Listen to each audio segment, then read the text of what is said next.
Too many new drone pilots jump straight into advanced moves without mastering the basics. There are 5 drone shots that you should be practicing first. Hi, I'm Greg, the co-founder of Pilot Institute, where more than 400,000 students have already learned to fly safely and confidently. In this video, I'm going to show you core drone shots that every pilot should master. This foundation is going to make your footage smoother and instantly more cinematic. Let's get to it. And let's get started with the orbit shot. Now, orbits are one of the best ways to get comfortable on the sticks. You're basically flying a smooth circle around your subject and keeping it inside the frame the entire time. You're going to be using both of the sticks together, yaw and roll, and working them in sync. The key here is to use the right combo of how much movement is going to be used. If you move one stick out of balance, then you're going to be drifting off and losing the subject. And speaking of subject, you'll want to find something that is easy to start with, like a tree, for example, or a parked car, or a small building. Start wide and then keep it very, very slow. I recommend that you start using just the right stick, and then once you get established, once that steady movement is moving, then you can start adding the left stick in the opposite direction. Tiny, gentle input is going to make a huge difference here. The key is to find the balance between both in order to get that smooth curve that you're looking for. Do a few passes clockwise and then switch and go counterclockwise. Make sure you keep your height steady and watch the background move behind your subject. This is what is going to give your shot that cinematic depth. Once you have flown a few smooth orbits, you will notice that your controls are improving almost right away. If you find yourself drifting closer or further from the subject, that's totally normal. Try looking at the screen instead of looking actually at the drone. Use all of those visual cues to stay even. It's going to help your brain sync with the movement. Next, you may try flying at medium height, orbit for a full minute without moving the gimbal. Then do it again, adding a little bit of slow gimbal movement. That's a great way to build that muscle memory. The next shot that you should be practicing is a reveal. Now, reveals are one of the easiest moves to learn and instantly elevates your footage. And there's a few different ways that you can do them. For a tilt-up reveal, for example, you're going to start with the gimbal pointing all the way down towards the ground. Then you're going to slowly push forward on the right stick, and at the same time, you're going to move that gimbal wheel up. Both of these motions should feel connected. As the drone moves forward, the camera is also tilting up and revealing the horizon. Go slow and steady, right around walking speed. That's how you keep that motion smooth and fully controlled. This is a great way to, well, reveal a subject or even a background or a scene inside of your clip. Another type of reveal uses altitude. You're going to start low behind maybe a hill, a ridge, or a tree line that's blocking the view. Push forward on the right stick and then add a little bit of left stick up in order to climb while keeping the gimbal level until the top comes into frame. Once the horizon clears, you can even feather the gimbal up or down in order to show the full landscape. It's classic storytelling. It builds some mystery around what is about to happen. Now, that moment when the scene opens up, that's your payoff. This is a shot that's going to keep your audience engaged. And here's a practice tip.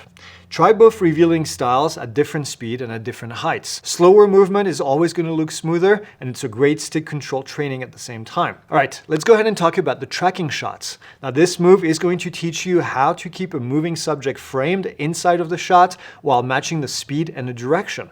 You're flying alongside your subject, maybe a car, a hiker, or a cyclist, and your goal is to hold a steady distance, altitude, and frame the entire way through. Start simple. Fly parallel to a straight road, for example, or a tree line before you add any kind of moving subject. You're going to be focusing on keeping your path smooth and even. Repetition here is going to help you build awareness of the area where you can look for obstacles to avoid or maybe even get familiar with the flight path. And once you are comfortable, then it's time to start tracking. Pick a safe distance and fly parallel to the subject at a steady speed.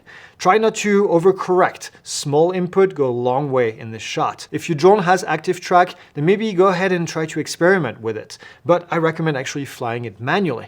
It is a skill that you want to have. Why? Because learning to match the speed also is going to teach you real control that you can use for any other shot. Now, you might be wondering, why does this shot work so well? A clean tracking shot is going to add a ton of motion and a ton of energy.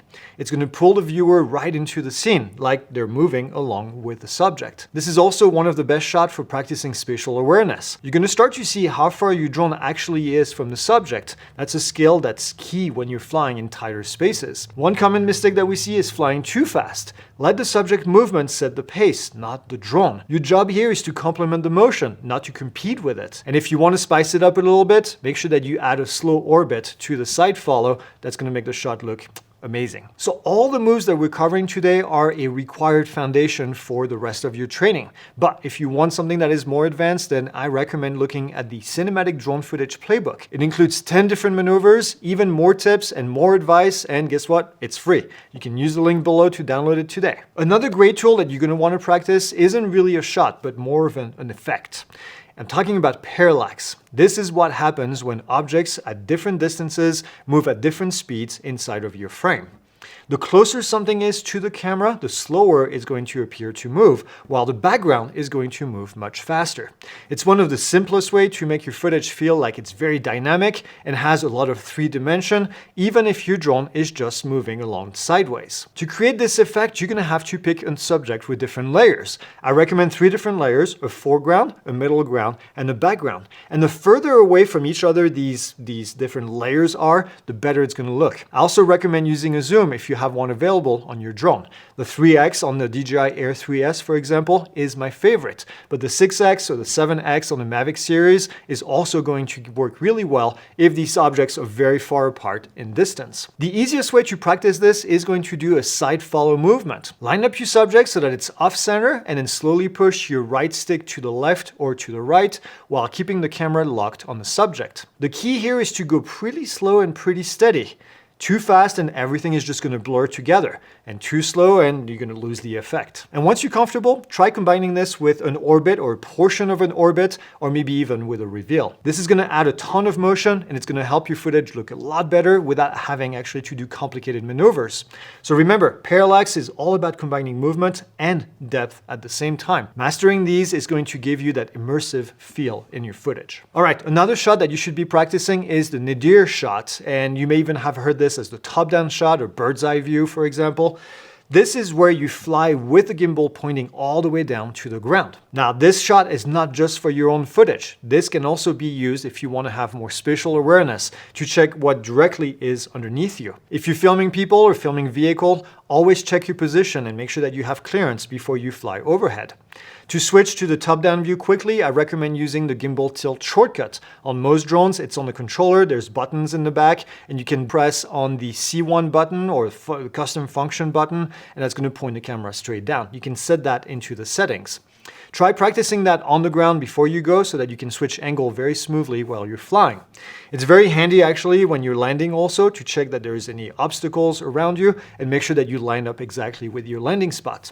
Now, once you get a good feel for it, you can try using this in a cinematic shot. So you can add a little bit of forward movement or backward motion, and that's going to give your shot a lot of movement and a lot of depth. A popular shot for this is to do a top-down view and then add a little bit of rotating as you climb, as you ascend. I call this one the corkscrew effect. I don't know if that's what it's called everywhere else, but to me it's a good kind of a good representation of what the drone is doing. It's flying in a corkscrew fashion as it's going up.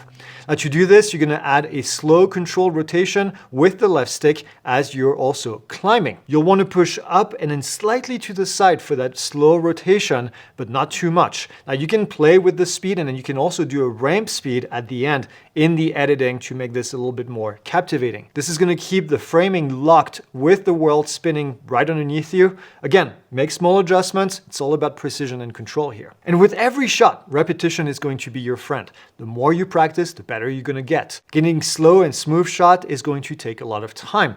And when you can keep those rotations steady and your subject centered, then that's when you know that you have real control of the aircraft. That level of precision is what separates confident pilots from beginners. And once you've got this down, everything else is going to start to click.